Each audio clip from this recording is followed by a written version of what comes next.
Hello MotoGP fans. Welcome back to ZNGP Today. Marc Márquez heads into the 2026 MotoGP season still recovering from injury. But if anyone thinks that makes him vulnerable, Pedro Acosta has a clear message. Speaking after KTM's 2026 launch, the young Spaniard delivered a blunt warning to the rest of the grid. Márquez remains the benchmark, injured or not. Gigi Dall'Igna spoke plainly to Mow Magazine about Ducati's priorities for 2026. Lock down Marc Márquez, eye future young talent, and balance short-term development with a major 2027 program. Below or explain what Ducati is doing on the paddock floor and in the contract room. Aprilia has confirmed Jorge Martín will miss the Sepang preseason test after undergoing revision surgery, and the team has named Lorenzo Savadori as his stand-in.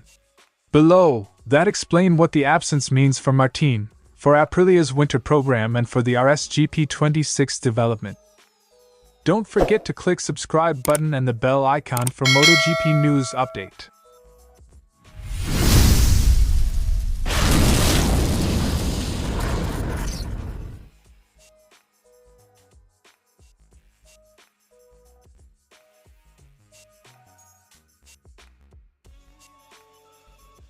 Marc Márquez dominated the 2025 season with Ducati, reclaiming the world title after years of injury setbacks. Even though his campaign ended early following a serious shoulder fracture in Indonesia, his return for the Sepang test is already looming large. Acosta made it clear that titles don't lose their weight just because the rider is rehabbing. I mean, he doesn't want it, but he's the guy who should have the number one on the fairing. That statement underlines a simple truth in the paddock. Márquez's status isn't defined by current fitness, but by what he's proven capable of doing when it matters. Many riders have returned from injury cautiously, needing time to rebuild confidence. Acosta doesn't believe Márquez fits that pattern.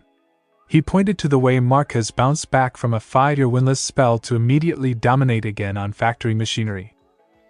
For sure, even with his injury, he will be the man to beat. It's a warning rooted in history. Márquez has already shown that physical limitations don't necessarily limit his competitiveness, especially when paired with the strongest bike on the grid. While Acosta singled out Márquez as the reference point, he was careful not to dismiss the depth of talent expected to fight at the front in 2026. Ducati's strength means multiple riders could challenge regularly, but the hierarchy remains clear in his mind. It's true you have to put in this range Marco, Alex, Pecco, because those are the guys who have to fight for the championship. Bezzecchi, Alex Márquez and Bagnaia all have the machinery and experience to win races, but in Acosta's view, they are still chasing the same target. When the discussion circled back to who sets the standard, Acosta's conclusion left no room for interpretation. Regardless of rivals, injuries or circumstances, one name still defines the challenge for 2026. But Marc will be the man to beat for everyone. Coming from one of MotoGP's brightest young stars, that assessment carries weight. It reflects not hype, but hard-earned respect forged through watching Márquez repeatedly defy expectations.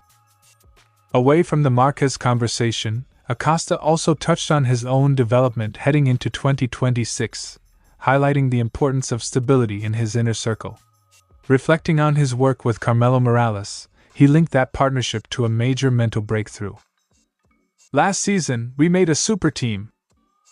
That confidence in his support structure suggests Acosta isn't just observing the title fight.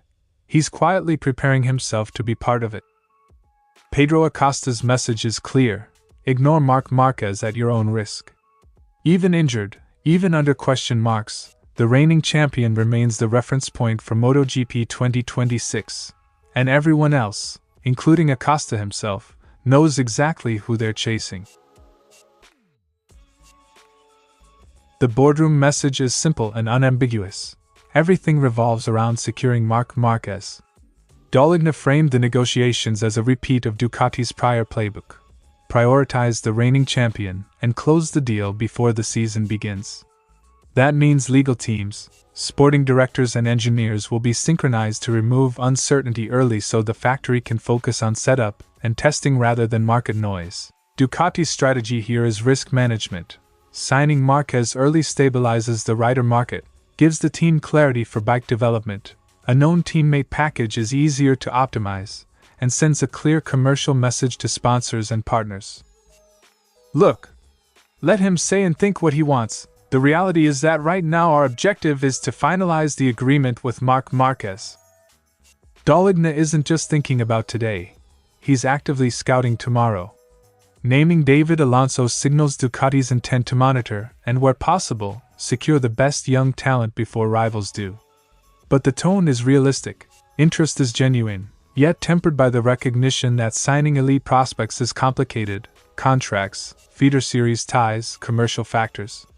This tells us Ducati is building a two-track plan: defend the present with established stars while positioning to recruit the next generation when the opportunity arises. David Alonso is a good rider, a good guy, intelligent, polite, and he's definitely one of the riders I'd like to have, although I think it will be very difficult. Dall'Igna explained why Ducati took a conservative technical stance recently. Leading the pack brings its own calculus. If you're clearly ahead, radical changes introduce risk, and with limited track time to validate parts, a conservative route can be the smarter one. That approach shapes how the GP26 will appear at early tests: evolutionary tweaks focused on reliability and consistency rather than headline-chasing experiments. For riders, that means the goal is a bike that behaves more predictably across circuits, not necessarily one that produces single-lap fireworks but falls apart over race distance. Last year, we made the technical decision not to develop the bike too much because we knew we had a significant advantage over the competition. Perhaps the most strategic revelation is how seriously Ducati is taking 2027. Dall'Igna warned that rule and supplier changes, notably a different tire manufacturer, will reshuffle performance cards, and that those with deeper motorcycle knowledge will initially benefit.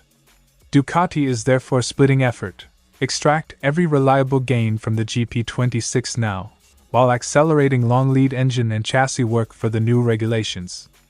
This dual track is resource-intensive but essential. Win the battles this year without getting blindsided by the structural changes coming next season. Let's just say that a technical change, and especially a change of tire manufacturer, entails a significant reshuffling of the deck. In practice, expect intense winter testing, early tire work, and careful allocation of engineering hours between now and the big rule reset. Dall'Igna's interview reads like a checklist: sign the champion, monitor future stars, avoid reckless change when you lead, and front-load 2027 work. Ducati's posture is both defensive and opportunistic. Keep the GP26 stable enough to win now, but invest heavily behind the scenes for the rulebook's reboot. If Ducati executes that balance, they'll be playing for both today's podiums and tomorrow's championship architecture. Aprilia made the call public in a press release. Rather than rush Martín back to the bike, the factory will prioritize his rehabilitation and keep testing on track by using its experienced test rider. That preserves the team's development schedule at Sepang, crucial when a manufacturer aims to refine aero and electronics before the official tests, while allowing Martín to concentrate on recovering without missing the technical discussions that shape setup and direction. Aprilia Racing's test rider will therefore continue the development work on the RSGP26 during the following 3 days of official testing, standing in for Jorge Martín, who will continue his physical recovery program. Quote from Aprilia, team statement. The problems aren't new. Martín's winter has been punctuated by procedures to clear long-standing injuries. The mid-December operations, addressing both wrist and clavicle, explain why the team prefers a conservative timeline. For Martín, the critical factor is returning at full strength. Missing a test is painful in preparation terms, but risking an incomplete recovery would be far costlier come race day. Aprilia's language leaves no ambiguity about intent: reclaim health first, performance second. In mid-December, Martín underwent 2 revision surgeries on his left scaphoid and right clavicle. Aprilia have struck a middle way. Martín won't be on track, but he won't be cut off from the program either. That matters because the technical feedback loop in modern MotoGP extends beyond riding laps. Engineers, crew chiefs and test riders interpret data together, and a rider's voice shapes development decisions. Martin's physical absence on the asphalt is therefore softened by his continued presence in the paddock, where he can follow tests, give input, and stay aligned with setup choices he'll need once fit. Martin will nevertheless be present in Malaysia with the team, closely following the team's work and the development of the RSGP 26. Lorenzo Savadori isn't a wildcard surprise. He's the experienced test rider who already stood in for Martin last season.